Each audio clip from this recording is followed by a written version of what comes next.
c'est Eugénie, j'espère que vous allez bien. Aujourd'hui nous sommes le 22 mars, nous allons faire la case numéro 22. Bonne nouvelle, il y a de fortes chances pour qu'on soit de nouveau Covid free à la fin de la semaine, donc on est trop content. Pardon, j'avais oublié d'éteindre ma lumière et vu que c'est moi qui paye, merci bien. Plein de bonnes choses aujourd'hui. Par contre il m'est arrivé un truc au boulot incroyable, j'ai dû demander à mes collègues de venir vérifier ce que je disais parce que c'était tellement ouf que j'en revenais pas. Et surtout j'ai enfin réussi à me mettre d'accord avec mon mari pour une nouvelle organisation budgétaire de notre foyer et du coup je vais pouvoir respirer un peu. Donc je pense que je résous tout doucement tous les problèmes qui me rendent physiquement malade. Donc du coup je suis très contente. C'est une victoire, mine de rien. J'ai payé pour l'avoir, mais c'est une victoire.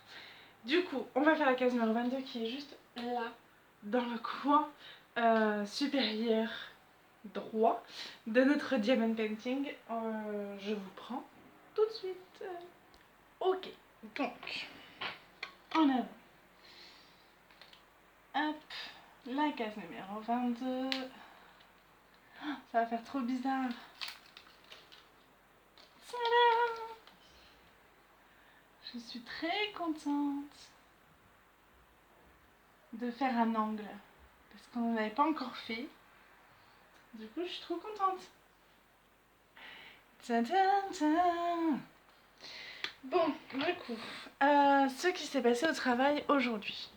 J'étais en train d'un peu râler parce que du coup, j'ai un peu des problèmes avec l'injustice et bon, il y a eu une injustice qui s'est passée au boulot, du coup ça m'a un peu gonflé. Donc je râlais. Après, il faut le savoir, j'aime bien râler. Hein. Voilà, je suis une râleuse. En fait, j'aime bien râler quand il faut, en fait. C'est pas genre je râle parce que ah j'ai trop de travail. Non, c'est pas ça. Je râle quand il faut. Genre quand il y a une injustice ou voilà. Et là en fait c'était le cas.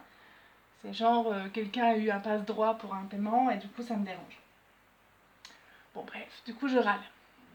Et j'apprends que certains de mes collègues sont en mi-temps par rapport du coup au Covid, mais que nous secrétaires on fait des temps pleins. Du coup, encore injustice, du coup j'étais encore en train de râler, tout en bossant. Je dis non mais c'est pas normal, faut qu'on en parle parce que voilà, c'est tout le monde ou c'est personne.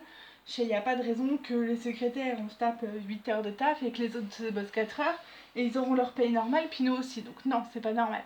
Donc j'étais en train de râler, je râlais beaucoup. Et tout en numérisant des documents. Et en fait, du coup, à un moment donné, je m'arrête. Je dis à un collègue, non, mais t'es d'accord avec moi? Elle me dit, ouais, c'est clair et tout. Je prends une feuille pour la numériser, et là, en fait, mon scanner était fermé. En fait, si vous voulez, les matins, j'ouvre mon scanner, parce qu'on met par le haut les feuilles, et le soir, je referme mon scanner. Et là, en fait, mon scanner, dont j'utilisais depuis tout à l'heure, en fait, était fermé.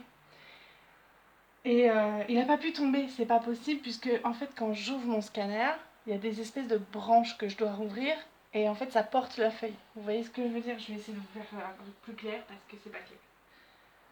Voilà, ça c'est mon scanner. J'ouvre mon scanner et sur mon scanner, là, il y a des espèces de branches. Du coup, je pose ma feuille comme ça et ça scanne comme ça. Voilà. Du coup, là, non seulement les branches étaient baissées, mais en plus de ça, le capot était fermé. Donc, j'ai dit, mais les filles, Aurélie, viens voir, s'il te plaît. Donc elle regarde, t'es d'accord avec moi que là, mon scanner, il est fermé? Elle me dit oui. Mais j'étais en train de numériser, en fait. Comment c'est possible? Elle fait, là, c'est quand même beaucoup, là. C'est quand même gros. Je dis oui, c'est quand même gros. Je fais, écoute, ok, c'est bon, j'arrête de râler, j'arrête de me plaindre. Du coup, j'ai arrêté de me plaindre parce que je dis c'est ainsi. Et là, donc c'était trop bizarre. Je n'ai pas d'explication. J'ai aucune explication rationnelle. J'ai aucune explication irrationnelle aussi, d'ailleurs. J'ai pas d'explication à donner, mais c'était vraiment trop bizarre. Trop chelou. Sachant qu'en plus de ça, ça s'entend quoi. Enfin, si je l'avais fait tomber, je l'aurais entendu. C'est trop chelou. Donc du coup, il y a eu ça aujourd'hui. Et du coup, oui, j'ai enfin réussi à m'expliquer avec mon mari par rapport au budget. Parce que le budget, c'est quelque chose qui me bouffe physiquement. En fait, je paye tout. L'électricité, loyer, tout, sauf les courses. Pour que mon mari puisse économiser pour le mariage coutumier. Sauf que notre mariage coutumier est remis en cause à cause du cyclone. Tous les champs d'ignames ont été dévastés et on ne peut pas faire de coutume sans ignames. Du coup, je lui ai expliqué à mon mari, je dis non mais moi je peux pas vivre comme ça encore pendant des mois, donc il faut qu'on refasse un budget. Donc là j'ai refait un budget pour lui expliquer ce qu'on dépensait, ce qu'on gagnait et comment il pourrait économiser. Et du coup il a un peu râlé. Donc là, du coup il a accepté de faire comme ça, mais à contre-cœur. Après il me dit de toute façon tu me laisses pas le choix, t'es là en train de pleurer pour qu'on fasse comme ça, donc on va faire comme ça. Après, enfin, j'estime que c'est pas du luxe quoi, enfin, c'est pas des caprices quoi, vous voyez ce que je veux dire. Après, il me dit je sais que ça t'angoisse, l'argent et tout, je sais que je comprends pourquoi tu fais ça, mais en fait, il voulait économiser une bonne fois pour toutes et après on était tranquille. Sauf que moi, je préfère économiser un petit peu tous les mois et pouvoir respirer en fait. Parce que je vous avouerai que quand je peux pas payer une facture, je vais pas pleurer. Ça y est, on a trouvé une solution, mais quand je peux pas payer une facture et que en fait lui il a de les économies sur le côté alors que moi je suis en train de me creuser une tombe financière, je vous avouerai que ça me bouffait et bah, ça me rendait malade. Ah, j'avais dit que je pleurerais pas, c'était une bonne journée là. Du coup, je suis soulagée en fait que ce soit approuvé. Même si c'est approuvé à contre-cœur, je suis soulagée parce que je vais pouvoir respirer un peu, financièrement en tout cas. Après, il me dit ouais, mais bon, moi il me restera ça à la fin du mois. Bah oui, je dis sur ça, je fais les courses, tout ça, une fois que tout ça c'est enlevé, il te restera ça pour mettre de côté, donc c'est quand même une belle somme.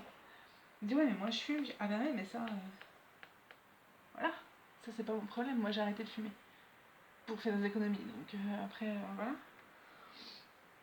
Donc écoutez, ça a été validé, il boude un peu, mais bon, si c'est le prix à payer pour pouvoir moins angoissée, franchement, c'est pas cher payé. Après, je me disais, franchement, j'ai dit aux filles au boulot aujourd'hui, mais c'est pas ça la vie, quoi. C'est pas la vie, c'est pas s'angoisser pour le moindre franc. Je dis, c'est bon, si c'est ça la vie à mon âge, j'ai plus envie de. Si c'est ça la vie, j'ai plus envie en fait de vivre cette vie-là. Donc je dis, ben s'il accepte pas, bah tant pis, on fera autrement, et puis voilà, on fera chacun notre route de notre côté, puis c'est tout. Non, mais j'en étais à remettre en cause mon mariage, hein, vraiment. Tellement financièrement ça me bouffait en fait. Donc écoutez, on va tester comme ça. Normalement ça devrait mieux se passer. Et puis bah voilà, on verra.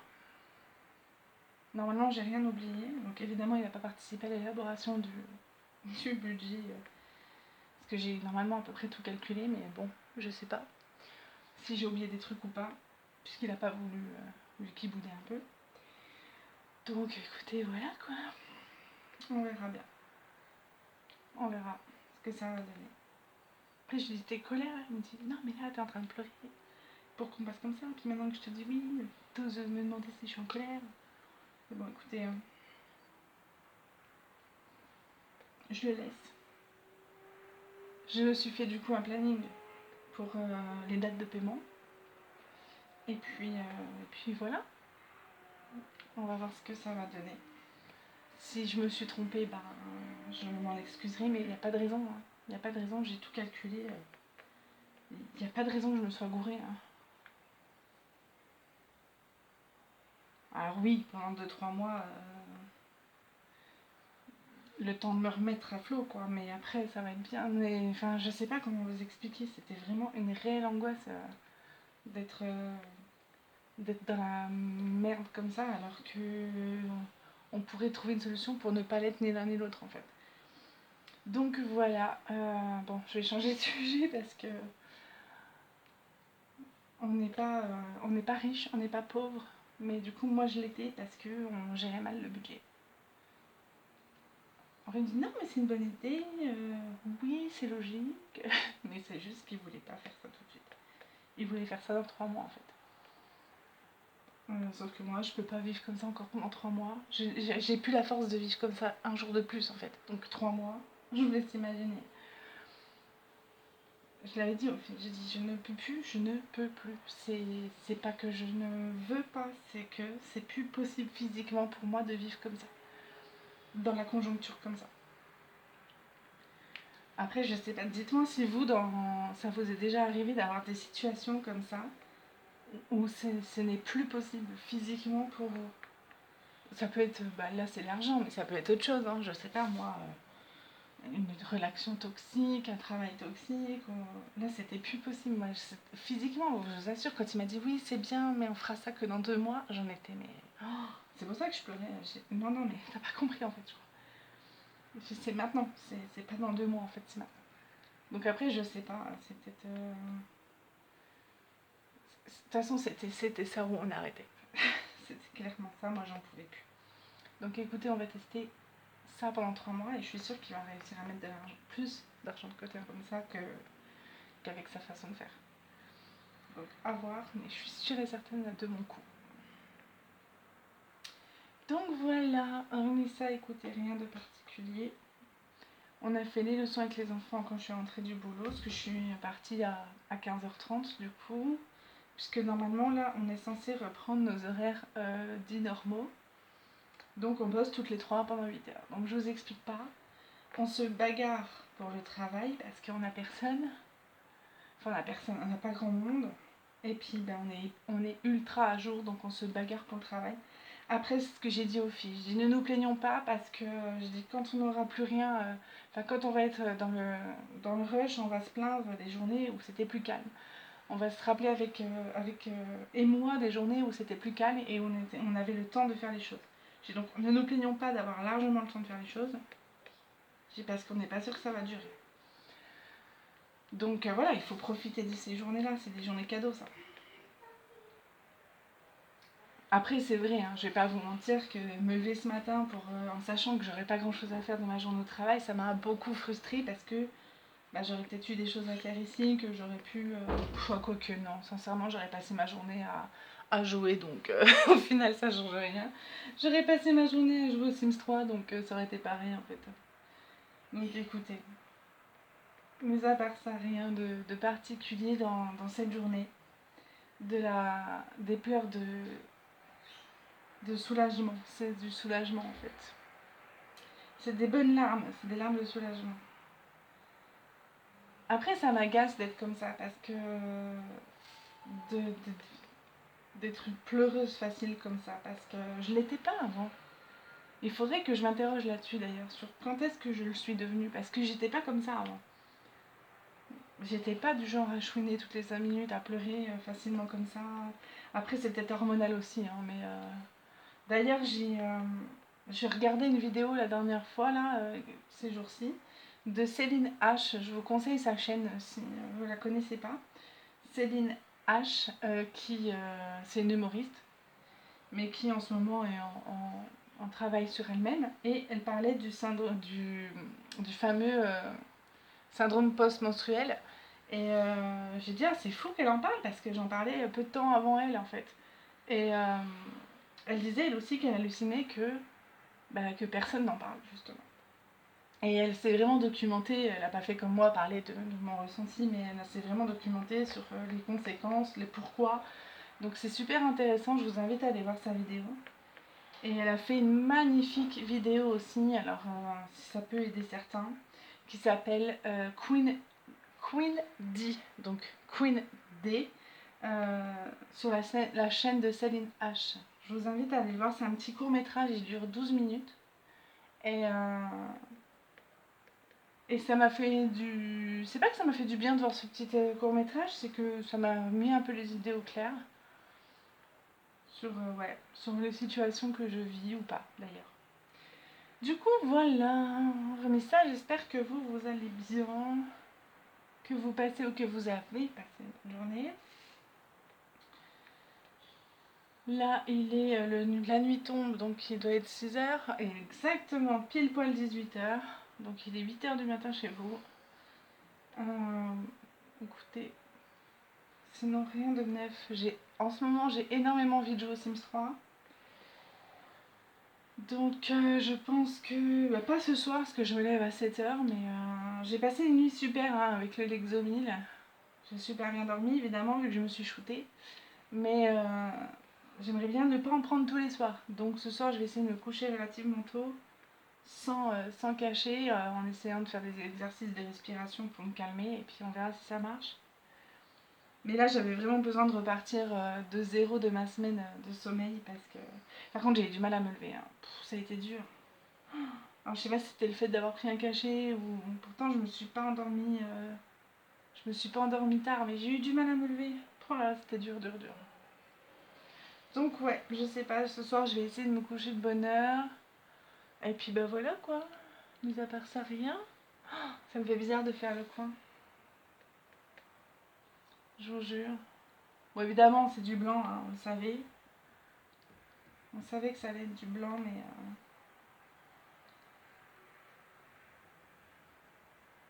Ok.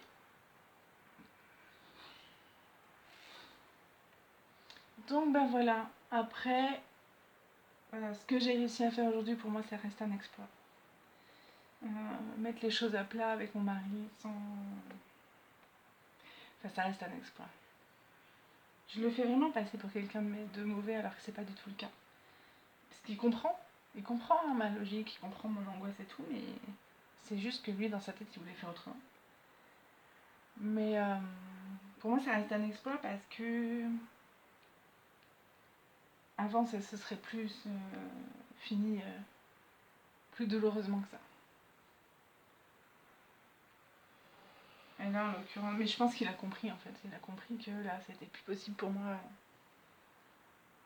Et puis voilà, j'ai encore perdu du poids. Comment j'ai pu oublier de vous dire ça? J'ai encore perdu du poids, ce qui me rassure que moi... Enfin, ce qui me rassure, je suis fin contente et je remercie mon corps de ça. Mais j'ai rien fait pour, hein, je vais pas vous mentir que là, je n'ai absolument rien fait pour du tout.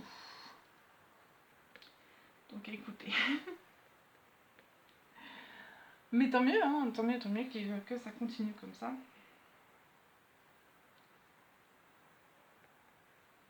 Hop.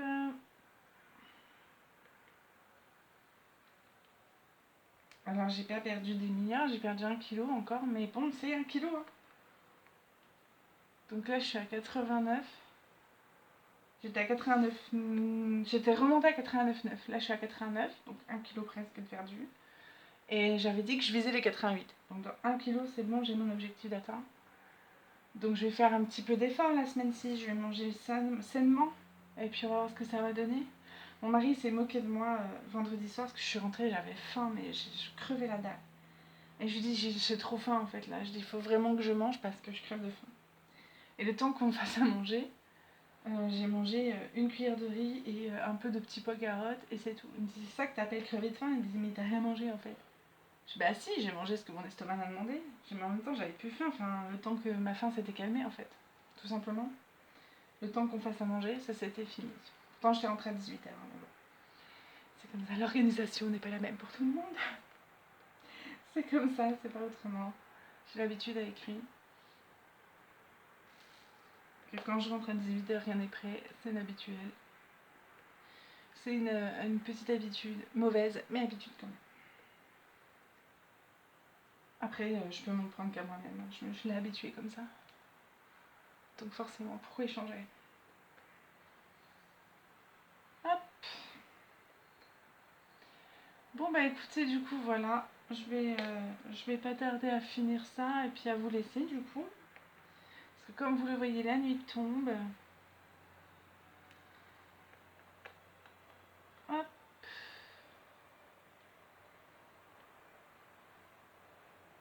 Donc ouais, dites-moi dans les commentaires si vous aussi vous avez eu des prises de conscience comme ça, aussi soudaines que bienveillantes d'ailleurs. Ouais, enfin soudaine, ça fait un moment que ça me courait, hein, mais que je ne disais rien. Donc bon, écoutez, dites-moi en commentaire, je suis curieuse de savoir si vous aussi vous avez eu des éclairs de génie. Et puis ben voilà, je vais vous laisser là du coup, je vous fais plein de bisous Et je vous dis à demain, du coup, pour la suite. On ira... Attendez que je vous cherche la case. On ira là. Ici, dans le bleu. Ok, je vous fais plein de bisous. Oh, sympa cette vue-là. Tu t'arrêtes s'il te plaît. Merci beaucoup. Je vous fais plein de bisous. Prenez soin de vous. Bon départ à vous. Ciao, ciao.